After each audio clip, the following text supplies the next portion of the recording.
Assalamualaikum warahmatullahi wabarakatuh. Apa kabar semuanya? Semoga senantiasa dalam kebaikan dan tentu saja mudah-mudahan segala urusannya juga dilancarkan. Amin. Baik, dalam kesempatan ini saya akan menyampaikan mengenai sebuah teori yang terkait dengan komunikasi, namanya Johari Window Theory atau teori Johari Window. Ya, sebuah teori yang menarik untuk kita kaji dan berguna bukan hanya untuk penelitian ya, seperti artikel, skripsi, tesis, disertasi, tapi juga teori ini berguna untuk membantu kita dalam memahami diri kita supaya kita tanda petik lebih tahu diri ya, sekaligus diharapkan dengan kita menjadi lebih tahu diri mengarah kepada perubahan diri kita yang lebih baik. Ya. Johari Window ditemukan oleh Joseph Root dan Harry Ingham, ya, psikolog dari University of California, Amerika. Nama dari Johari Window ini, ya, Johari itu sebetulnya kependekan atau kepanjangan dari Joseph dan Hari ya, sehingga disingkat menjadi Johari. Sedangkan window, jendela, ya mengacu kepada contoh gambarnya ini ya. Jadi gambar ini ya, kotak 4 ini ya seperti jendela. Itu ada open area, kemudian ada blind area, kemudian ada hidden area, kemudian ada unknown area. Ya, nanti akan dijelaskan satu persatu apa yang maksud dengan open area, blind area, hidden area, dan unknown area. Ya. Nah, teori ini membantu memahami hubungan seseorang dengan dirinya dan orang lain. Nah, gitu ya. Nah, seperti apa? Nanti kita akan lebih paham lagi setelah nanti pada slide berikutnya akan dijelaskan lebih dalam. Supaya nanti pemahaman kita terhadap teori ini dalam membantu hubungan kita dengan orang lain menjadi lebih jelas. Nah, yang pasti dengan teori ini, kita akan bisa menentukan ya, sikap terbaik ketika kita mengetahui diri kita seperti apa gitu ya. Kemudian bagaimana sikap kita, apa yang harus disampaikan kepada diri kita, kemudian bagaimana menyikapi orang lain, bagaimana pula merespon pernyataan orang lain ya. Itu adalah hal-hal yang bisa kita pahami untuk bisa dapat melihat kegunaan teori ini dalam konteks interaksi terhadap orang lain dan juga dalam konteks memperbaiki kualitas diri kita sehingga bisa menjadi lebih baik gitu ya. Nah, ini penjelasannya ya. Johari Window ini terdiri dari 4 area ya. Open area artinya berarti Anda tahu mengenai diri Anda. Nah, orang lain juga tahu mengenai diri Anda. Ya. Apa yang diketahui oleh diri Anda juga diketahui oleh orang lain. Itu adalah open area. Kemudian ada blind area. Ya. Anda tidak menyadari ya mengenai diri Anda. Misalnya Anda punya potensi apa begitu ya. Hal-hal yang positif dalam hal apa misalnya. Anda tidak tahu atau belum menyadarinya begitu ya. Atau Anda juga mungkin tidak menyadari hal-hal yang negatif berkenaan diri Anda atau berkenaan diri kita lah ya. Nah, tetapi orang lain tahu ya. Nah, itu kan membuat kita menjadi harus lebih bijak ketika mendengar pendapat orang lain, mengetahui kritik dari orang lain, mengetahui kelemahan diri kita dari orang lain. Ya, selama itu tujuannya adalah bisa mengarah kepada kualitas perubahan diri kita yang menjadi lebih baik, ya tentu kita hendaknya membuka diri dari segala macam koreksi ya, kemudian pendapat yang sekiranya itu bersinggungan dengan diri kita. Meskipun kita tidak nyaman mendengarnya, tetapi apabila itu untuk kebaikan diri kita, ya kita terima dalam rangka memperbaiki kualitas diri kita. Kemudian ada hidden area ya. Hidden area itu Anda tahu mengenai diri Anda, Anda tidak tahu mengenai diri Anda, orang lain juga tidak tahu mengenai diri Anda. Ya, segala sesuatu yang hidden area ini, hidden area ini Anda tahu mengenai diri Anda tetapi tidak diketahui oleh orang lain atau tersembunyi ya dari pandangan orang lain ya. Misalnya apa itu? Ya kaitan dengan rahasia gitu ya. Kaitan dengan segala sesuatu yang menurut Anda aib untuk disampaikan. Nah, itu masuk dalam kategori hidden area. Atau menurut Anda tidak pantas lah jika orang lain harus tahu mengenai Anda yang sesungguhnya. Nah, itu berarti hidden area. Kemudian ada yang disebut dengan unknown area. Segala sesuatu yang Anda sendiri betul-betul tidak tahu, begitu pula orang lain. Misalnya apa nih, kaitan dengan kematian ya. Anda yang belum punya istri atau suami mungkin berkenan dengan jodoh ya, atau berkenan dengan hal-hal yang terkait di masa depan mengenai pekerjaan begitu ya, dan seterusnya. Nah, itu adalah contoh-contoh untuk bisa memahami bagaimana keempat area ini terkait dengan berbagai informasi tertentu.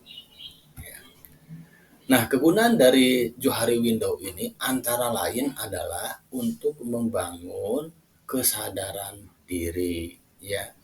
Bagaimana caranya? Anda bisa meminta pendapat dari teman Anda, ya. Anda bisa meminta pendapat dari teman Anda yang Anda percayai, ya. Misalnya sikap Anda selama ini atau karakter Anda selama ini, ya. Biarkan dia jujur mengatakannya, ya, dan Anda pun atau kita pun harus menerima itu.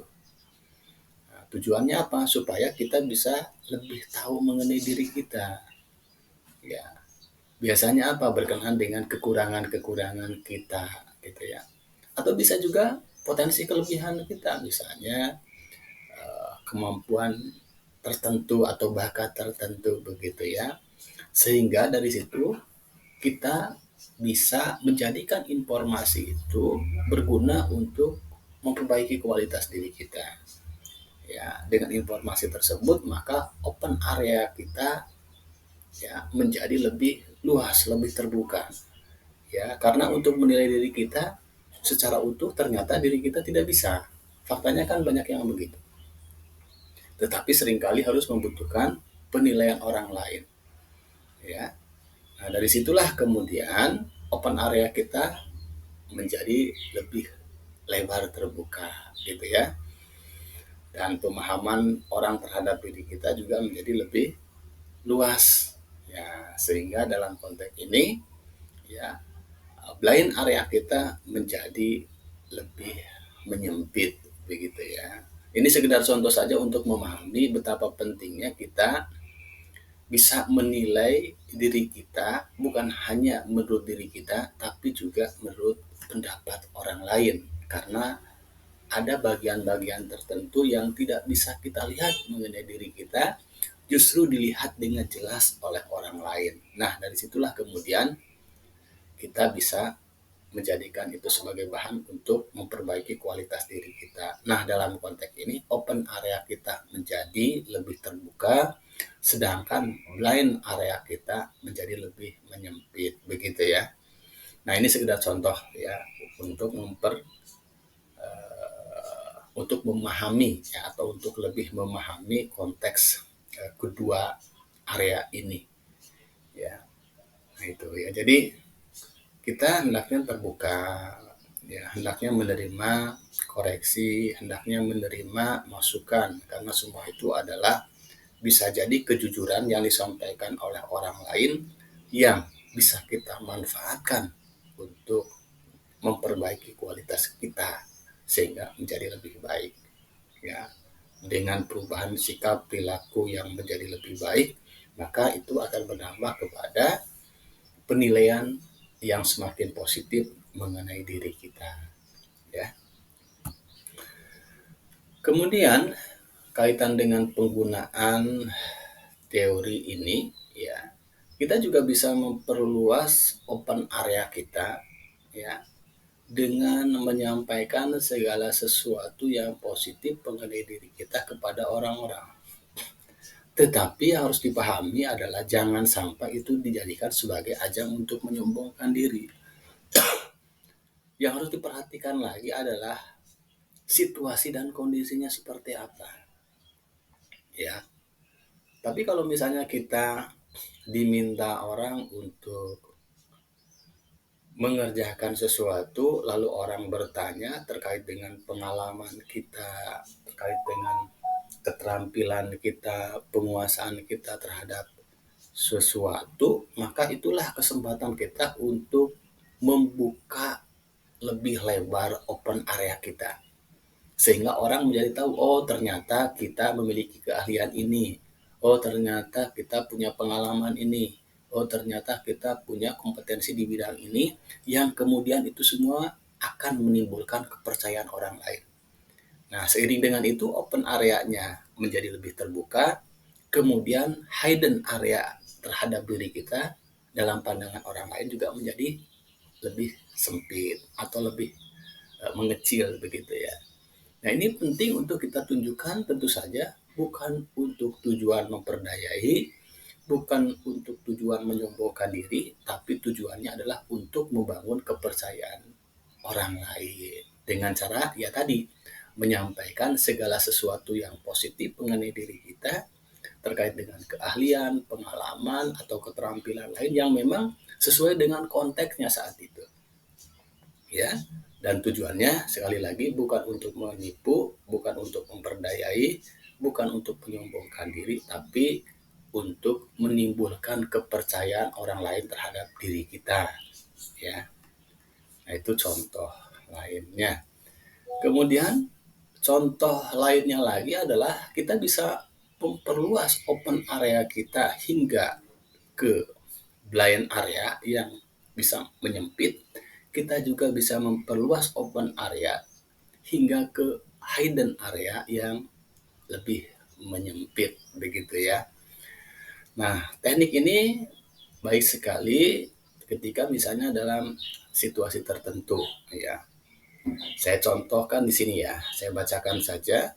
Keterbukaan tertentu dengan sesama anggota tim misalnya dapat dilakukan dengan saling menjelaskan dirinya masing-masing dan menjelaskan pula mengenai diri rekan-rekannya. Contohnya dengan menyebut karakter atau sifat-sifat tertentu yang diketahuinya berdasarkan interaksinya selama ini. Ya. Dengan demikian, apabila hal itu dipraktekkan, maka hal tersebut bisa memperlebar open area dan mempersempit blind area, sekaligus memperlebar open area, kemudian juga mempersempit hidden area. Ya, jadi ini penting untuk kita pahami ya. Misalnya ketika Anda menyampaikan sesuatu kepada orang lain tidak tahu bahwa Anda itu punya keahlian ini, keahlian itu, pengalaman itu yang semuanya positif, tentu itu masuk dalam konteks pemahaman memperlebar area, memperlebar open area, menyempitkan hidden area, yaitu dengan menyampaikan gambaran diri ke orang lain, ya itu ya, yang positif tentunya. Kemudian open area itu juga bisa memperlebar open areanya dan mempersempit blind area. Ya, contohnya apa? Misalnya dengan mendengarkan masukan orang lain, gitu ya, memberikan koreksi dari orang lain, ya, kemudian mendengarkan pendapat orang lain yang bisa jadi dari semua hal itu ada hal-hal yang baru Anda ngeh gitu ya. Oh iya, betul ya, saya seperti itu. Selama ini saya tidak sadar itu, ya. Nah, itu contoh kesadaran ketika kita bisa memperlebar open area dari pendapat, masukan, bahkan kritik dari orang lain. Yang semuanya itu tentu berguna untuk meningkatkan kualitas diri kita menjadi lebih baik, begitu ya. Nah, bagaimana kaitan manfaat teori ini dengan penelitian? Ya tentu saja kita harus memahami semua pemahaman terhadap open area, blind area, hidden area, dan unknown area. Ya, ini bisa ditujukan kepada seseorang yang kita teliti, ya terkait dengan pribadinya, ya terkait dengan interaksinya, ya terkait dengan konteks sikapnya dan seterusnya. Ya, mungkin saja yang terungkap di sini lebih kepada uh, open area yang memperlebar dan menyempitkan blind area, sekaligus juga bisa memperlebar open area dan mempersempit hidden area. Jadi kita bisa melihat bagaimana perubahan sikap perilaku misalnya dari seseorang dengan mengacu kepada open area-nya, mengacu kepada blind area-nya, dan terkait dengan hidden area ketika dia berinteraksi dengan orang-orang. Sehingga dari situ kita bisa memberikan suatu penilaian, bahkan mungkin kesimpulan, ya seperti apa open area yang terjadi selama ini pada diri orang ketika dia berinteraksi dengan orang lain, ya ketika dia menyikapi orang lain saat orang lain menyampaikan sesuatu dan seterusnya. Ya, jadi mudah-mudahan pemahaman terhadap teori ini bisa berguna, ya kalaupun tidak digunakan untuk penelitian ilmiah, tapi paling tidak dapat dimanfaatkan untuk membantu kita dalam berperilaku yang lebih baik, ya bahkan itu lebih sekedar berguna ya, tapi memberikan, ya bisa memberikan dampak manfaat kepada perubahan sikap dan perilaku kita menjadi lebih baik. Mudah-mudahan dengan pemahaman terhadap teori Johari Window ini sekali lagi berguna untuk membuat atau membantu bagaimana kita bisa bersikap terhadap diri kita, bisa bersikap terhadap orang lain secara lebih positif, secara lebih konstruktif, yang tentu saja diharapkan semua itu mengarah kepada sikap dan tindakan kita sekaligus kualitas pribadi yang juga lebih baik. Terima kasih, mudah-mudahan bermanfaat. Jangan lupa klik subscribe-nya dan tolong ya di-share. Terima kasih. Assalamualaikum warahmatullahi wabarakatuh.